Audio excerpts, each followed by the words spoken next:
Good afternoon, everybody. We will wait a minute or two for people to filter into the room. We've had hundreds of registrations today, so I want to make sure that we don't leave too many people out as we start our opening comments. Okay, they're coming in pretty fast and furiously at this point. Why don't I start? We're on a limited time today. My name is Ken Frankel. I am president of the Canadian Council for the Americas.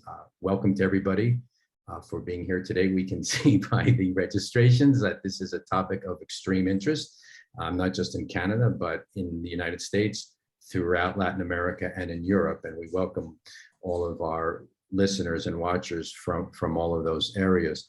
I'd first like to start off by thanking Bob Ramsay and RamsayTalks, based in Toronto, for his collaboration on this event, as well as Patricia Zuniga-Bello, for Director General of COMEXI, or the Mexican Council on International Affairs, for her and their cooperation as well on today's program. Thank you to both of you and your organizations.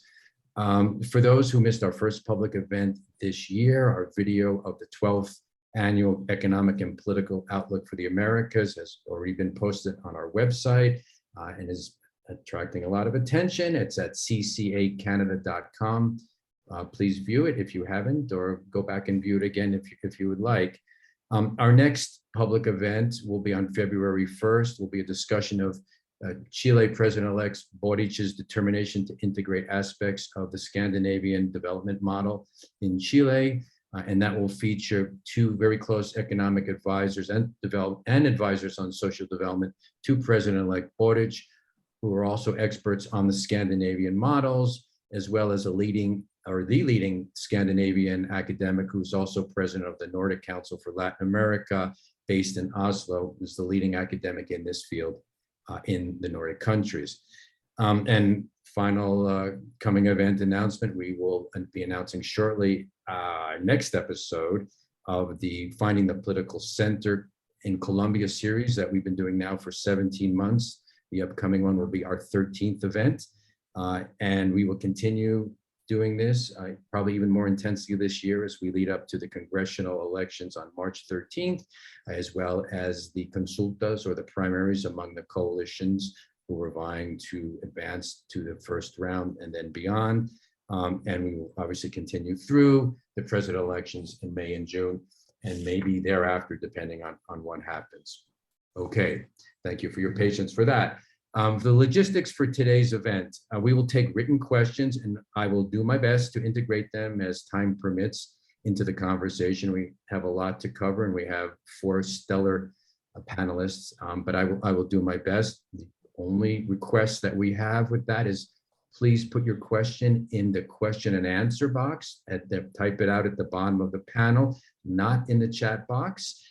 Please make them succinct, and please make them sound and look like a question, not a diatribe. And if they're not diatribes, then there's a better chance that I'll be able to sift through it and integrate them into what we're trying to do. So enough for the preliminary comments. Today's event. We once held these truths: Canada and Ibero-America face the US precipice. Everybody listening to this event is aware of the political and social turmoil in the United States.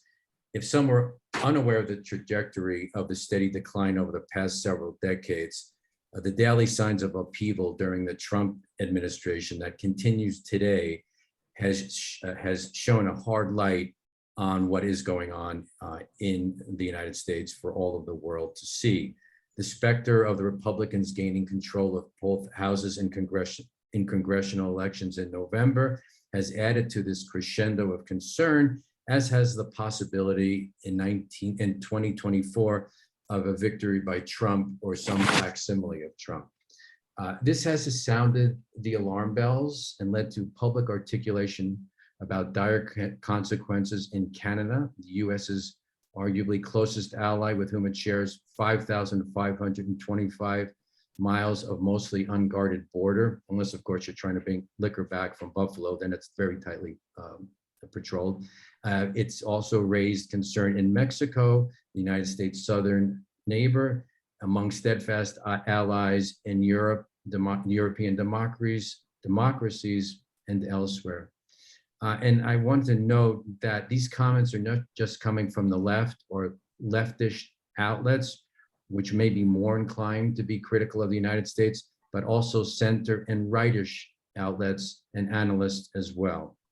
So with that set up, let me turn and introduce today's panel. We're very fortunate to have them all with us today. They all immediately agreed to be part of this, which we're very grateful for. Dave Walmsley, who's the editor-in-chief of the Globe and Mail, based in Toronto. Cristina Manzano, who is the director of esglobal in Madrid and a columnist for El País in Madrid. Juan Pardinas, who's the director general of Reforma in Mexico, and Doug Saunders, who's the international affairs correspondent for the Globe and Mail, formerly having been the bureau head in Los Angeles and in London, and has also spent a lot of time in Germany over the last several years doing research and writing from Germany as well. So, Dave, let me start off by addressing this first question to you. Your editorial on January 3rd, or the Globe and Mail's editorial on January 3rd, ends with the following sentence, quote, "The US is sleepwalking towards calamity, one that could take the rest of the world with it." And in a recent op-ed column by the noted Canadian academic Thomas Homer Dixon in your pages, it said, he said, among other things, by 2025, American democracy could collapse, causing extreme domestic political instability, including widespread civil violence. By 2023, if not sooner, the country could be governed by a right-wing dictatorship.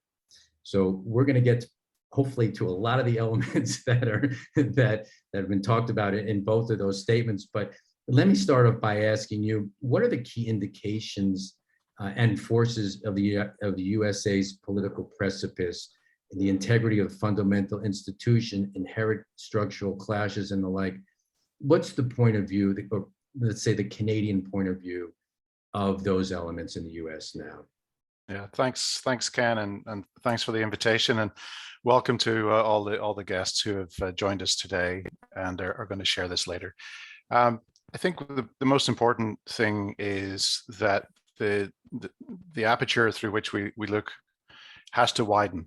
It's a very narrow look at the moment, and there is tremendous certainty about what's right and what's wrong when I am increasingly uncertain of most things, and the pandemic only adds to that. So I think the prism that we look at is always through the office of the president in the United States, and we sort of say, oh, well, whoever the president is America.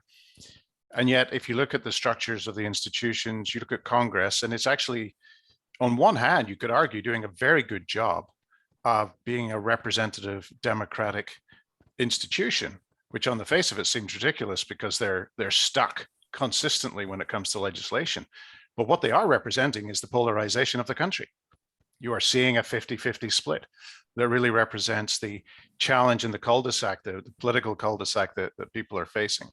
From a Canadian point of view, the concern is very much that the elephant, as it is often known as, that is sleeping beside us, if it rolls over in its bed, as we famously repeat, then Canada feels the pain of that. I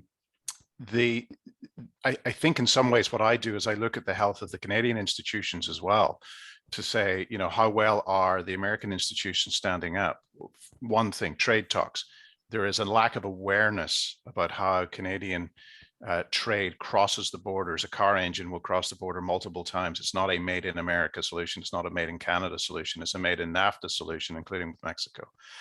The Americans increasingly feel that they are closed as a country with the protectionism, and as a result, they feel that they can perhaps dictate the future of electric vehicles and such like. And that's been at the top of mind of the Prime Minister. But in terms of the Canadian institutions, I think with the health and the structure of the democratic processes that we have in place, it's use it or lose it. And increasingly, the institutions are not being seen to be fit for purpose because the leadership is in short supply around the world. But in terms of how the American domestic audience is respecting or not respecting its own institutions, we have to be very aware that in the next 10 to 15 years, what happens in America comes to Canada. And the fact that Parliament doesn't sit very much during the year, the fact that there are no true financial estimates given out, the fact that the access to information laws in this country, as well as in the other countries, have become quite brittle. It suggests that there's increased secrecy, lacks of transparency, that I think results in the institutions really losing the trust factor that is not to the US's concern alone. Just on a final point on this, with respect to the sleepwalking towards a potential dictatorship, the democracy of the United States has been handed a profound test. This is the biggest test it's faced in our lifetimes. The question is, does it withstand? And in some ways, it is withstanding it, because the president is facing, the former President Trump is facing scrutiny still out of office. He's the first president to not accept a defeat at an election, and that continues in the headlines we see every day. But in another way, the opportunity for the people to be heard is one where there is a galvanizing of feeling, even though it's a polarized one. And I still have to remain optimistic that while there is a concern, the next election cycle, both the midterms and then the presidential election, could result in a return to instability. The instability is also there around the world, and the US is struggling to find out where it fits in that instability writ large. It's become existential. Thanks, Dave. And we'll circle back to more on Canada with Doug, who will tie it in. But Juan, I wanted to turn to you from a Mexican perspective, and you personally and the paper have certainly been in the middle of battles over what a number of people see as creeping illiberal democracy in your country. What's the view of what's going on in the United States? It's really sad and concerning to see one of the most powerful country in the world, the most ancient functioning democracy, on the path of becoming or having a political system like that looks like a banana republic. And I know this term is disrespectful and has a flavor of colonialist times, but I use it very carefully with a sense of urgency, because I think the US took for granted for so many decades a basic budget of decency, of civic responsibility of the main political actors. And the whole structure of the institutions was based on this decency, that if you coming to election night, you will have one winner and one loser. I come from a country with where in a normal election night, you have 2, 3, 4 winners and no losers. Politicians in Mexico have a very tough time accepting the numbers at the polls. In politics, there are small lies, big lies, and then transformative, huge, humongous historical lies. And I think that the fact that the former President Donald Trump said he won the election on the last presidential election, it has shifted the conversation, and it has put the US on a circumstance to start discussing what happens with the democratic institutions where you have some political actors without this basic budget of decency and civic responsibility. In Mexico, the whole democratic structure is based on mistrust of the political actors. It's a very expensive system. It's very focused on detail on every step of the democratic process, because we as citizens don't have a lot of trust in our political leaders. So we created this structure to jumpstart our democracy, to believe in the results of an election. I remember one time, this was back in the 20th century, a Canadian friend from Montreal showed me his driver license. And it was basically a slip of paper that he had folded in his wallet. And I was totally amazed as a Mexican, because our licenses have our picture, have certain technological codes that you cannot fake the ID.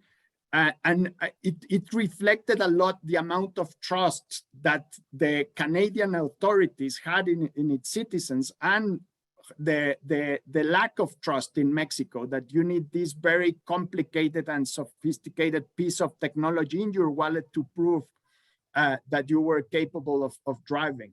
And I remember that, and I think the US should start thinking of what do you do with a political system where actors do not behave responsibly, where they, in the aim to advance their political goals or their political ambitions, they are willing to destroy the traditions of the political system.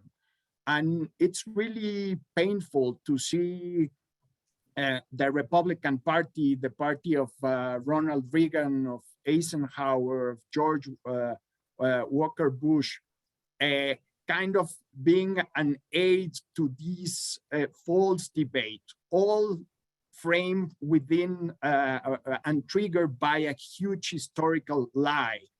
And no one is telling them inside a key political institution for the US democracy, the Republican Party, that it's all their anguish and all the anger they are putting through debate is based on a lie. So it really looks like the political debates you usually see in undeveloped democracies. And it's really concerning what it could be the potential consequences for the future. Thanks, Juan. We'll return to a lot of those themes. Cristina, if I could ask you a question on this in the same vein of, ESG Global just published yesterday a lengthy analysis of the United States with the title and the question, Civil War in the US. And you have an extensive readership and respect throughout, not just the Spanish-speaking world, but in Europe as well, for sure. And so I want to use that question, but I want to play a little bit into the European angle. And I guess the question to start off with you is, how does Europe measure this risk to democratic institutions and safeguards in the US versus the hard authoritarianism of and threats from Putin and the illiberal democracies in Hungary, and I guess we now include Poland as well, and elsewhere? How do Europeans measure these threats on, let's say maybe both both sides of your neighborhood? Thank you. Thank you for the invitation. It's a pleasure to be talking about all these issues with all of you.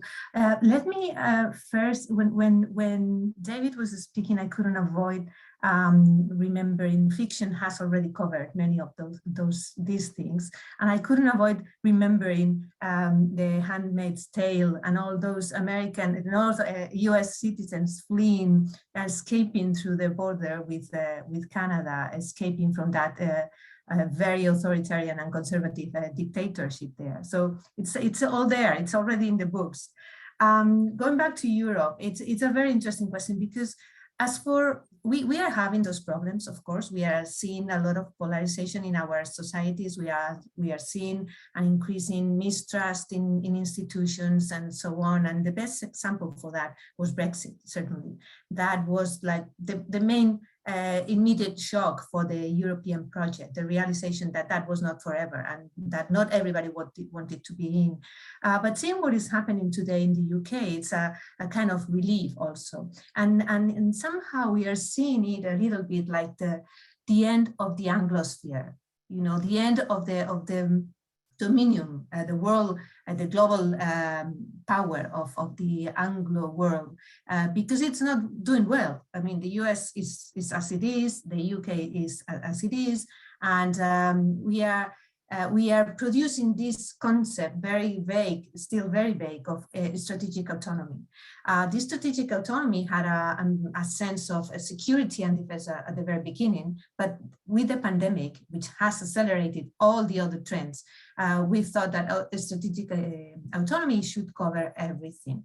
So regarding the US and the other threats coming from our eastern flank, you mentioned 3 different countries. You mentioned Russia, Hungary, and Poland. Hungary and Poland are part of us. We have to we are dealing with that as an internal issue, trying to put institutions at the front, trying to combat their illiberality with institutions appealing to the treaties and so on. And I'm sure we'll get there, because at the end, most citizens in Hungary and Poland don't want to get out. They want to be part of the Euro project, just shaping the project at their image. Regarding Russia, that is an existential threat. However, in the negotiations, Europe is absent, completely absent. This is the most ridiculous thing. We want to be a global power, but who's dealing with Russia is Washington, is Biden, and who Putin wants to speak with is Biden, is not Europe. So we are trapped in the middle. We are seeing that the world we want to live in is not shaped as we would like to, but we don't have political will. We don't have the time. We don't have the instruments to move that world towards where we want it to be. So to answer your question, we are completely trapped in the middle. Now we are facing a coming NATO summit in which supposedly the security of the Western world will be reshaped. And we'll see, because we cannot trust the US as we used to. We have to speak with who has to be our preferred partner, is still our preferred partner, but we are very dubious of what can happen in a couple of years. Thank you, Cristina. Doug, let me call on you to do the hard work for me. As I mentioned at the top, you have a foot in Europe, a foot in Canada. You listened to what Juan said about Mexico. How do you assess the differences or the similarities in how the threat of the circumstance in the U.S. are being perceived in all of these geographical areas? It's a simple question, Doug. So. Well, I don't think in either the Americas or in Europe, the question is whether democracy in the United States has become more fragile or threatened from within. I think everybody agrees that it has. The question is, how do you respond to this as governments? Do you continue to cooperate and play ball with the United States? Do you shun them and then try to do something different on your own, as Emmanuel Macron suggested to the European Parliament yesterday? And really, I think for the leaders of these countries and the governments of these countries, it comes down to a calculus, a question of whether the threat to democracy is greater within the United States or greater from the authoritarian bloc that is challenging democracy from outside. And I think from the beginning of Joe Biden's term of office, a lot of governments have made the wrong calculation this way. Canada's in a bit of a unique position because it was humiliated. And its governments were humiliated during the 4 years of what I'm optimistically calling the Trump interregnum.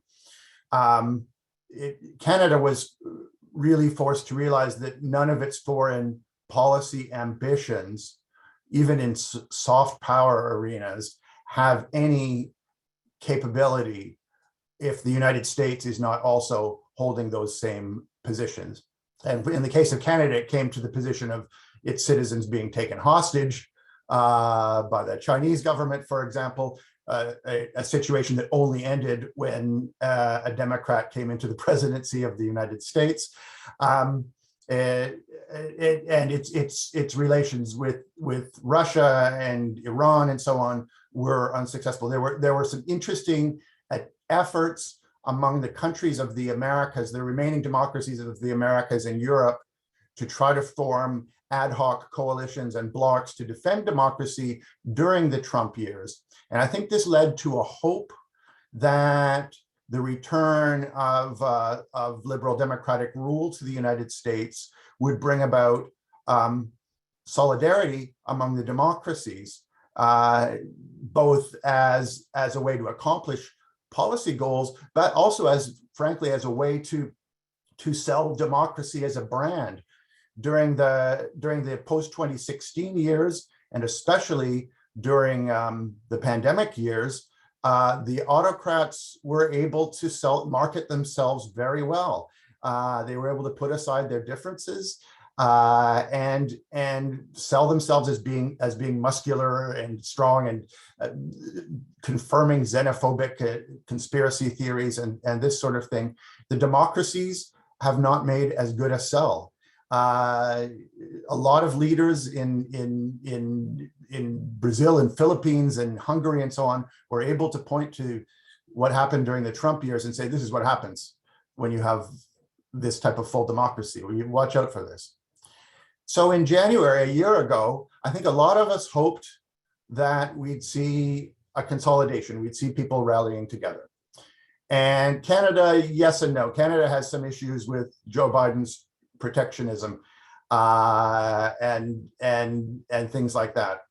European leaders, though, especially in Germany and France, really decided not to play ball. From the moment that Angela Merkel decided to reject Joe Biden's offer to be his first phone call to a foreign leader, right through to now with the Ukraine talks, there's been a calculated decision that it was not a Trump interregnum and the return to democracy under Biden, but that Biden himself may well be the interregnum between two periods of de facto authoritarianism in the United States, and that it's not worth betting the farm on the United States right now. It's worth cooperating with the Biden presidency through multilateral institutions, through climate institutions, somewhat through NATO, but it's not worth joining in projected solidarity in a coalition of democracies.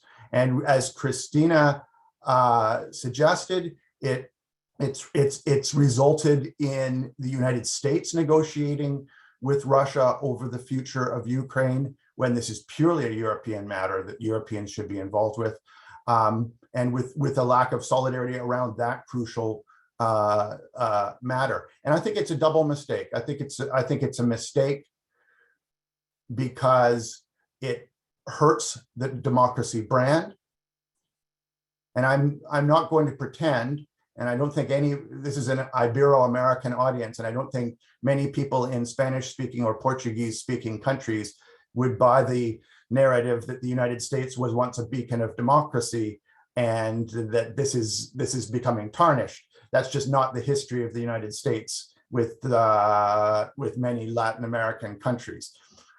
It's a matter of cold realpolitik, actually. It really is a matter of a cold calculation of whether having solidarity with the United States at this moment in history, regardless the flaws of the Biden presidency, regardless of the flaws of Biden himself as a negotiator and so on, outweighs the extreme detriment of having a lack of solidarity among democracies and the authoritarian states winning the day.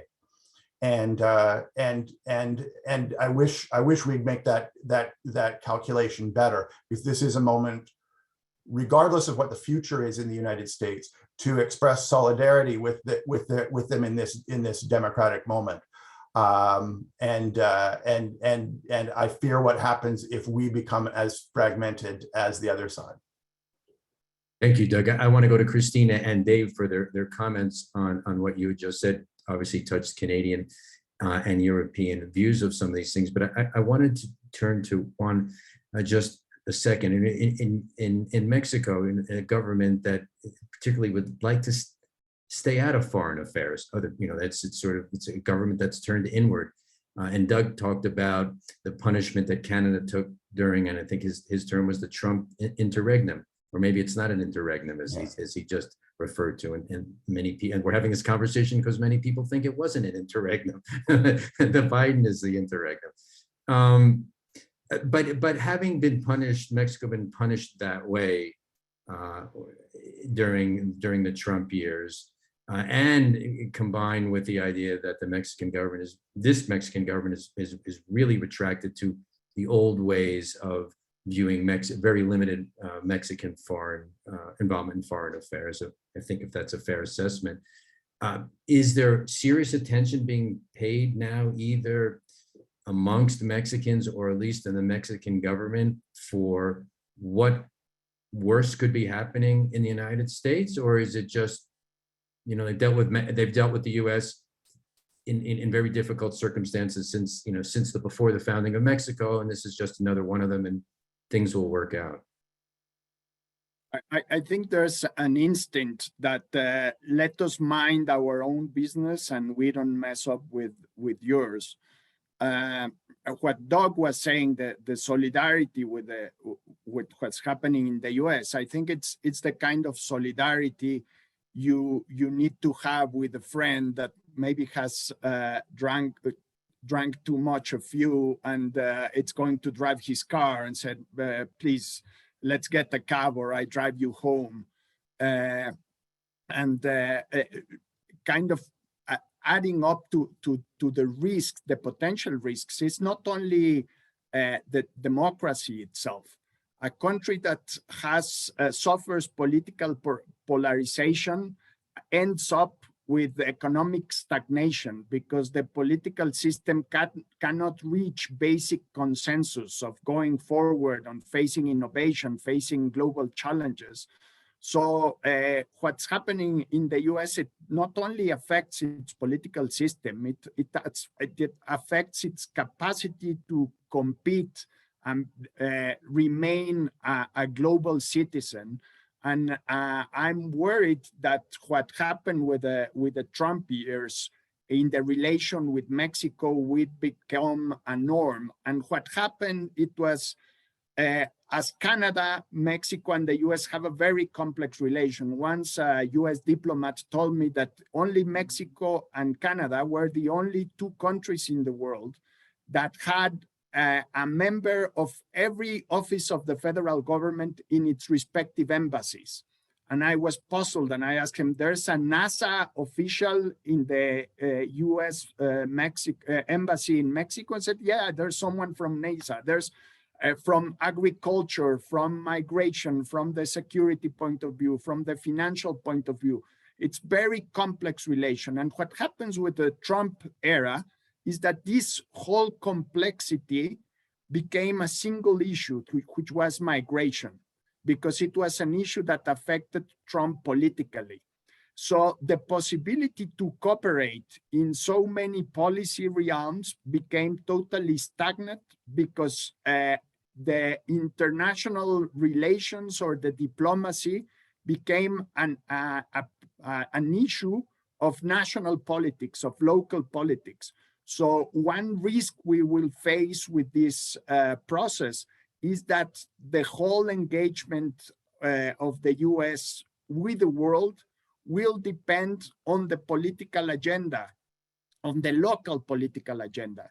So I think we will miss the times where President Biden had the urgency to sit with Putin and debate Ukraine. Basically, what we should face and be worried about, it's when the US government do not have as a priority what happens in Ukraine, what happens in Europe, what happens in Mexico or in Canada. Thank you, Juan. Cristina, there's a lot for you to pick and choose from and to comment on. So I give the floor to you to do that, but I'm going to add another bit of work to that. Is if you could also talk a bit about what the view is, how close is the United States is to literally falling off the edge into, as that was just published in ESG Global, very possibility, as some have said, of a civil war. And we will get to what some of those dire consequences could be, but how close do you see the U.S.? How close do Europeans see this situation? I don't know. Anything could be speculation. What I know is that these days, between the anniversary of the attack on the Capitol and the anniversary today of Biden's inauguration, we are living in this atmosphere. There have been so many surveys, polls, books, these books by Barbara Walters, how a civil war starts. All this atmosphere of what is going on is, I think we might be also appealing to this self-fulfilled prophecy that we are so much worried of what is going on that it can become true. So I don't know how close we are of the precipice, but I think we should be getting ready. And what really worries me is the general state of sleepwalking that David was talking about. This happens, I mean, history teaches us, it has always happened. It happened during First World War, it happened before the Second World War. It's always there. Institutions, civil societies don't really have the capacity to react, to get ready, because in our case, democracies are now completely kidnapped by electoral processes. So for instance, all this hope put on Biden when we took office is now almost over, and it's only been 1 year, because now he has to get ready for the coming elections in November. And with all this going on with the vaccines and the economy and inflation and so on, the atmosphere is that yes, he will lose. I mean, we are convinced that the Democrats will lose Congress. So we can, if we institutions, media, I think the media have a very important role in creating this atmosphere. If we don't contribute to strengthen institutions, to strengthen trust in institutions and in our own capacity as civil societies, we will be getting closer and closer. Let me ask something that Juan was just talking about. We want the US to be there. We want the US to keep playing that global police role or broker, international broker role. But going back to what is the feeling in Europe nowadays, yes, Biden is talking with Putin now, but we don't forget how the Afghanistan, how the US left Afghanistan in a mess without really warning the European allies. We cannot forget the AUKUS agreement with Australia, where France was completely left out. So even if we know that we have to work closely with the US administration, as I said before, there is this installed mistrust.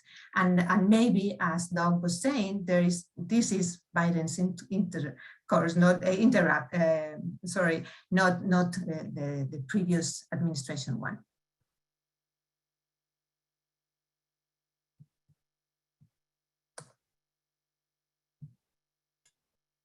Ken, you're muted. Thank you. Dave, do more Canadians see the US as peering over the precipice, or do they actually see them having taken the leap and now in some stage of free fall? Yeah, it's interesting hearing the various contributions. I look at it less as a precipice. A precipice suggests that it's a straight line and the road runner suddenly gets there and is spreading its legs and then boom, he always falls off, but he does always fall off. Yes, he does. Doesn't sometimes survives though. But I think less of a precipice and more of a pyramid. And I think the world gloms onto the United States story because it has historically put the United States at the very top of that democratic pyramid. And then every other country that has an aspiration to be democratic. I mean, the Economist's intelligence unit says there are something like 25 democracies in the world. That's it. And about another 35 that are either attempting to become full democracies or falling away from that. So it is a minority position, which is where Doug was really looking at that authoritarianism and that sense of it. If the United States, though, is at the top of that pyramid and is weakening, you feel the shudder all the way through that. And if you look specifically at Canada, for example, there are 3 tests that apply to every prime minister or the health of their political career. The first one is national unity, which I think everyone on the audience will understand has been traditionally Quebec. Now I think it's probably less Quebec, although that's always relevant, and it's perhaps more an Alberta. And that's partly connected to the fact that our electoral system has not kept up with an increased polarization that we have. The last two elections in Canada have actually resulted in the smallest return in terms of the popular vote of a government. So only 33% of people voted for this prime minister to become government. The opposition leader got 34%, but the distribution of seats changed that. So there's a stress point in that. So national unity and the electoral legitimacy are big issues. I think the second aspect is always the economy and the power of the state through the pandemic for all of those democracies that are sitting in that pyramid has seen a profound anger in the electorate. You're seeing, if you look in the Netherlands and you're seeing street protests that traditionally would not have taken place. That is in the pipe and hasn't processed itself yet and will probably take another 2 to 3 years. And then thirdly is the relationship with the United States. And again, I think to all of the speakers, the relationship, how do you have a relationship with a country that is focused so inwardly on its own survival, that is so dependent on being heard by shouting louder and listening less? There isn't a capacity in the US system to be generous. And I think that those are the challenges that then also fit into the question and the challenge for the media. I don't think the media in the United States is having a very good decade. I think it has become too certain. It is trying to tell its readers what it wants to hear, which creates and accelerates the split. And it's not allowing for people to have a different opinion that you may disagree with. It's so vitally important to publish material you don't agree with. And that in the United States, I think the media really are challenged by that, partly by the economics of media and seeing that there are financial rewards if you play to the populism. The democracy that we're seeing around the world is increasingly a reality show, and it's going to the most popular and the populist. And so as a result of that, where are the policy discussions, which is exactly what serious-minded people who are here today are trying to get a better sense of. Where is the meeting place for the exchange of intellectual ideas? And that's under serious stress. Thanks, David. I want to ask Cristina and Juan also talk a bit about that. But Doug, this is a smorgasbord of ideas and things that I'm sure there's plenty of here for you to pick and choose from. Please be my guest and start with your thoughts on all of that. But I also would like to see if you could integrate, and Dave started to sort of teed us up a little bit for the next topic we want to get to is, so how do you respond to this? How the governments respond to this? You talked a bit about how the press responds to it. It opens up a much broader question. So if you want to integrate all that into all your comments, would be grateful. Thanks. Thanks, Ken. I think one caution that we haven't mentioned that really needs to be hovering over this entire conversation, because all four of us are from the media and we have a role in shaping how people understand the United States and its role in the world, is to understand what is happening to the United States. I think we've often too easily said that the United States is becoming more authoritarian minded.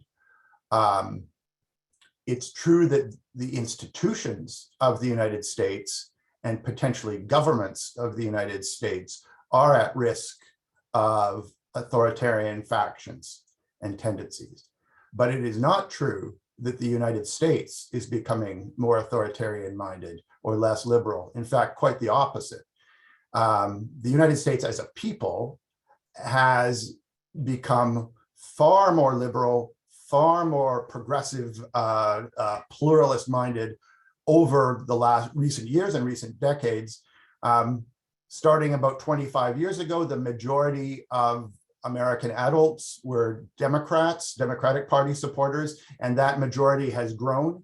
There's never been a larger share of Democrats, a larger majority of Democrats among the population compared to Republicans.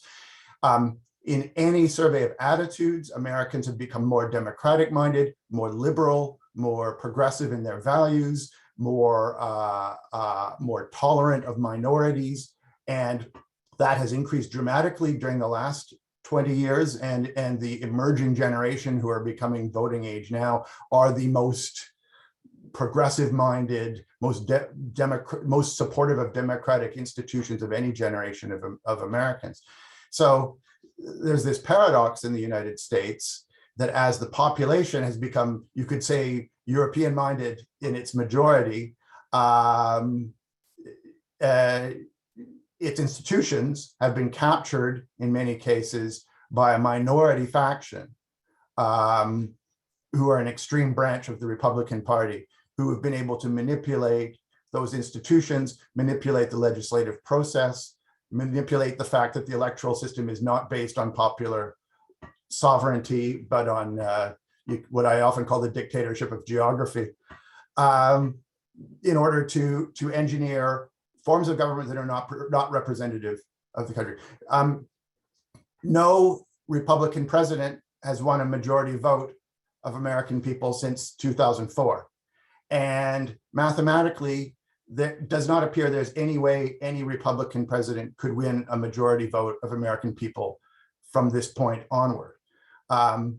If 2024 indeed becomes a return to this right-wing faction of the Republican Party, it will not be with a popular majority vote. It will not be using voting laws that are regarded as just by any international election monitors. So we have to understand that the people of the United States, who are the United States, are not perpetrators of this shift to authoritarianism. They're victims of a potential regime. And in that sense, they are not like the people of Hungary or Philippines or Russia, for example, where strong majorities support authoritarian-minded rulers. Perhaps they're comparable to the people of Poland or Turkey, which are sort of 50-50 countries in that respect. But actually, the majority in the United States is more than just 50-50. So we have to walk a fine line. We have to understand that we are supporting the Americans and the United States as a people against a threat that comes from its institutions. And we're not used to using this sort of language in discussing the United States. And we need to build bridges as media outlets, but also as citizens, to the United States, sometimes, if necessary, bypassing its governments and institutions in order to reach those people, much as we should be doing with many other authoritarian places. And that distinction is very important in this point in history, and it's one we should be making much more loudly and much more frequently. Ken, you're muted again. Yeah, so thank you. And just a follow-up comment to that question, Doug, is, if the advancement of democratic values amongst the U.S. citizens, as you just outlined it, that being the case, but at the same time, the fact that those voices are not ruling because you're really pointing to structural issues in the U.S. system that won't be solved, right? And so it seems to me, to a certain extent, you're making the case that there's got to be some climax to, or some grand confrontation, or spurts of confrontations, where there's such a chasm between what the majority of the people feel and what the system is dictating is going to be, what their political leadership is going to look like. No, it could result in a civil war, or I would say a de facto cold civil war. But it's not one where the bad guys have a very good chance. In other words, we could be in for an ugly period in the United States, particularly if the voting law changes fail to take effect and that sort of thing. If Biden's first year in office is reflective of his other 3 years in office, it could be a rocky period for the United States. And in my initial comments here, I was warning that we should not put the cart ahead of the donkey and as it were, and act as if that's already happened, right? We to give up on the United States now after one unsuccessful year.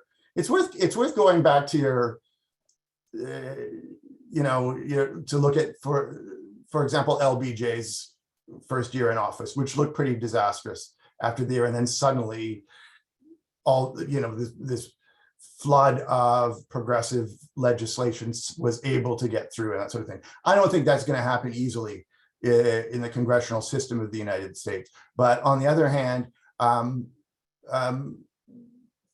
would not bet against the United States in the medium run at the moment. Again, it's got a rocky period ahead of it. That rocky period could last 8 years, and we have to be ready for that, and we have to be ready to build alliances to protect us against it. But we don't keep the United States out of those alliances before 2024. Thanks, Doug. Juan, what, if anything, is the Mexican government doing to prepare for a bad case scenario or a worst case scenario? Is this something that the Foreign Minister Berard thinks about with any frequency? What I think from a perspective of illiberal democracies alliance, the worst case scenario could be a good case scenario for the current government, Mexican government.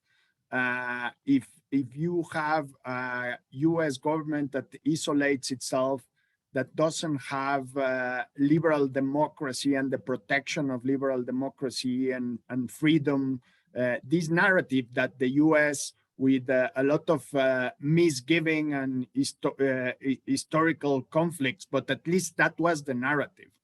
If for the current Mexican government, even from previous Mexican governments, having a U.S.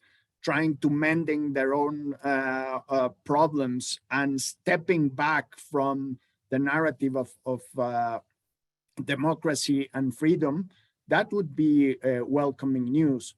And just on a short note on the media responsibility, I think we as a media, we should try to do a self-criticism effort on the liberal arrogance and why and how this large sector of the population, it's not the majority as Doug was saying, but at least it's a very large share of the population, feels so foreign and defranchised from our views of the world. What are we doing wrong? What messages are we not listening?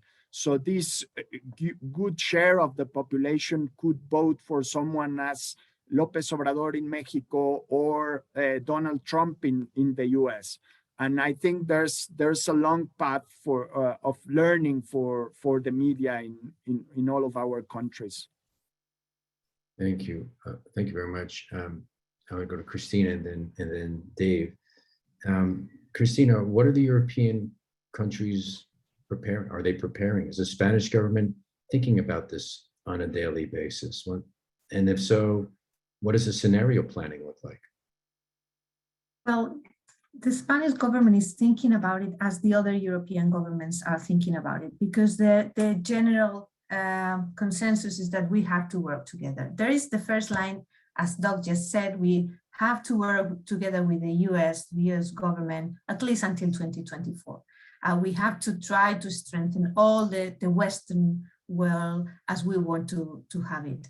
But on the other hand, as I said before, we have also gained consciousness that we need to be able to stand up on our own. And that is what this concept of strategic autonomy is all about. There is a lot of talk about it, a lot. As I also said, covering all fields, covering security, covering the economy, covering the health sector, because we've seen what a pandemic means. But this lot of talk, I'm not sure it's translating into real action, or it's going to translate easily and quickly into real capacity. And that is our problem there. We really want to be recognized as a global power, but we don't have the tools. We don't, as I said, we don't have the political will to transform that will into real capacity. Let me introduce here the Latin American dimension, because in what the Spanish government is working and should be very concerned about is how Latin America is dealing with all this. And Latin America is in general in bad shape with the pandemic. It has been the region that has suffered the most in terms of deaths, in terms of economic crisis and so on. but we have also the chance to go work together to try to take the next step. We can partner in technological aspects. We can partner in the fight against climate change. We can partner in a lot of things that could help us, all of us, to reinforce this way of being in the world. Because from Europe, and at least from Spain, we understand that Latin America is part of this West that we want to still have. And the risk there is that others are taking a good positions. China is all over the place. We all know that in economic terms.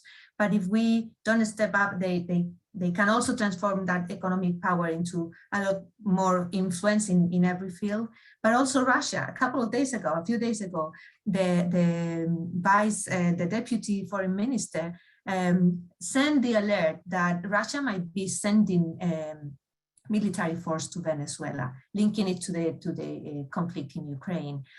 Russia cannot afford to have military force in Latin America and in Ukraine. But it's not a bluff. They are willing to take that instance if Europe and as I said, Europe and together with the US do not take the necessary steps. Thank you, Cristina. Yeah, I mean, would that be a contingency, Dave? And maybe the Canadian government will rediscover how important it is to be much more heavily engaged in the Americas, Latin America, for example. Dave, you have a very privileged perch. You run the paper of record in Canada by far. People read every day what are in your editorials. Question is, if you're giving advice or you're writing an editorial to the Canadian government of what they can do concretely, how they can do this, or not how they can do this, but what should be top of mind and steps they might take, what would your editorial look like? But the single biggest challenge that they're going to have to confront is the one they haven't thought of. I think that the foreign affairs aspect, the United States discussion is so very often about the states and the border. It's either going to be some form of an incursion inside the border, which is a national security threat to the United States, which causes a structural change in the thinking. And there's a coalescing potentially of the domestic audience where they begin to support one another as the citizenry of the United States. Or take this weekend, if indeed, we're looking at the potential of an invasion, a partial invasion of Ukraine, the idea that the United States can stay out of border warfare in perpetuity is, I think, stretching things. Where does Canada come into that? As Doug said in his opening position, the abject failure that Canada has had to have this realization that it is just unable to respond globally unless the United States is in tandem. And so how do we create a delinking from that 60-year habit, 80-year habit, if not indeed over 100 years? How do we create a proper foreign policy, which I think, to Cristina's point around the Anglosphere being threatened, or at least having seen its ascendancy begin to fall, where are the discussions around Latin American relationships, but also the Indo-Pacific working groups? We had a story this past week on the policy review that's ongoing there, and that's a vibrant discussion. But instinctively, the politicians are short-term animals, and they are not seeking long-term strategic thinking to do the right thing, even if it's not popular. And there isn't enough thought going into the idea of how you structure the country's positioning for 10, 20 years out, because it's all about tomorrow. And I have a sympathy with respect to a pandemic. The challenges of that are enormous, but at the same time, there is not a healthy enough discussion or an exchange of ideas. Business is shut out. There needs to be a lot more people at the table with different perspectives. And it's interesting, the business community seems the one that's most easy at being able to travel globally and understand the nature of partnership. It's fascinating that the political system didn't move with that. Thank you, Dave. I'm conscious that we are at the end of our time. I've tried to integrate some of the questions that we've received from the audience. Thank you for those. But I do want to give, last minute to each of the other three panelists. They just spoke to comment on closing statements or closing or any other thing else I've heard. I maybe Juan, I'll start with you, and I will add that, you know, during the course of this conversation, Andres Rosenthal was kind enough to send me something from another newspaper today and say that the majority of Mexicans have a more favorable than negative views of Joe Biden as president. I just throw that out there just for the interest that it takes, or that it may garner. But anything you want to say in closing, Juan? The first virtue of Mr. Biden is that he's not Donald Trump, and he's a nice guy by himself, but that's a huge advantage of what we had before. On your question, Ken, of what governments should do, I would like to reframe it in the way that what countries should do, and following David's argument that how diplomacy shouldn't be a monopoly of Ottawa, Washington, and Mexico City.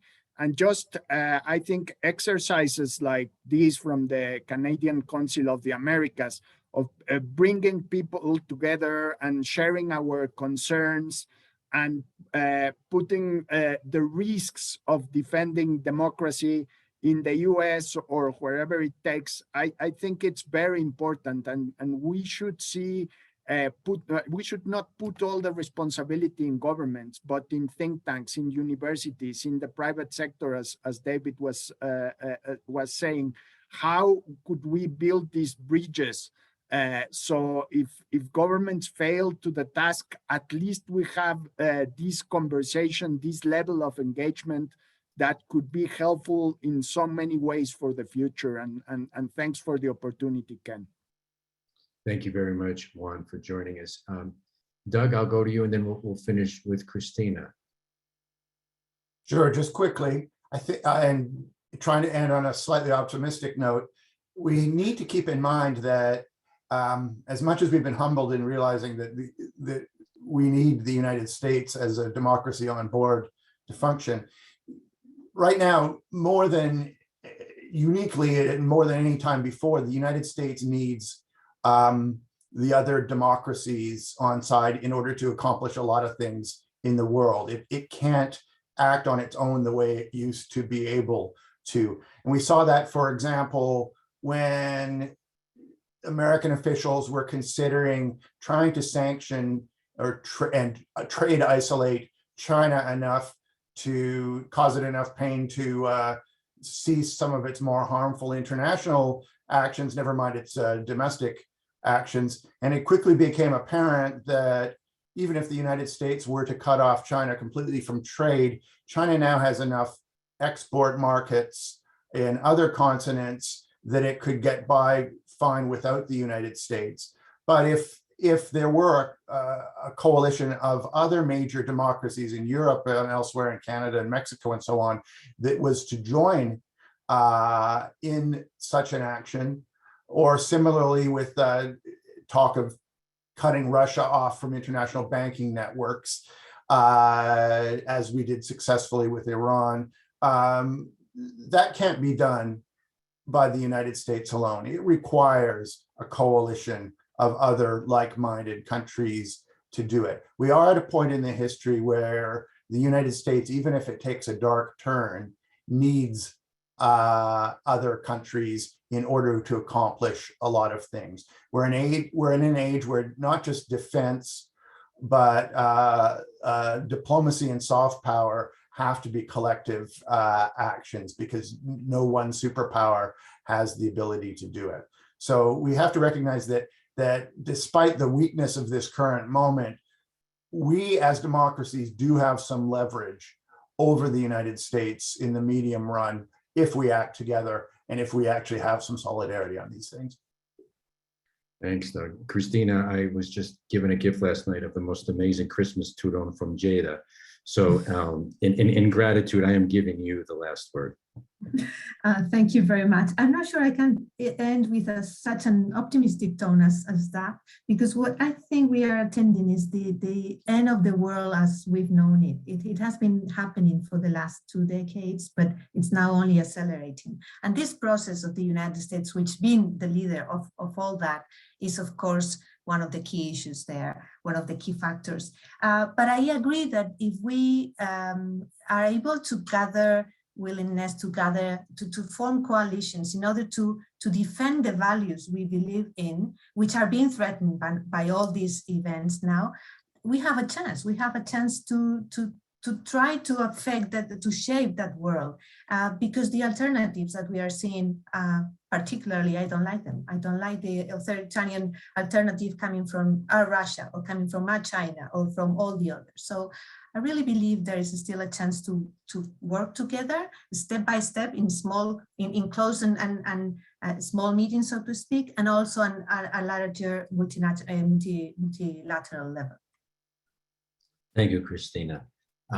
Thank you to all the panelists, and thank you for your indulgence. We've gone over a few minutes than the allotted time. This obviously is not the last of this kind of a conversation, and it's maybe the beginning of these kinds of conversations, although the beginning, I think, has already been had, certainly in all the countries that we've been dealing with directly today, and for sure in Canada. And so we look forward to continuing these. We will please ask the panelists to stay tuned and for emails where we want to convoke you again to have this kind of a conversation. Thank you for all the audience for staying with us through this time. We invite you to look at the video of this event, which should be posted on our website by this evening at ccacanada.com, and to view our future upcoming events, which will also be posted on our website. Thank you again, everybody. Have a good rest of your day. Thank you. Bye-bye.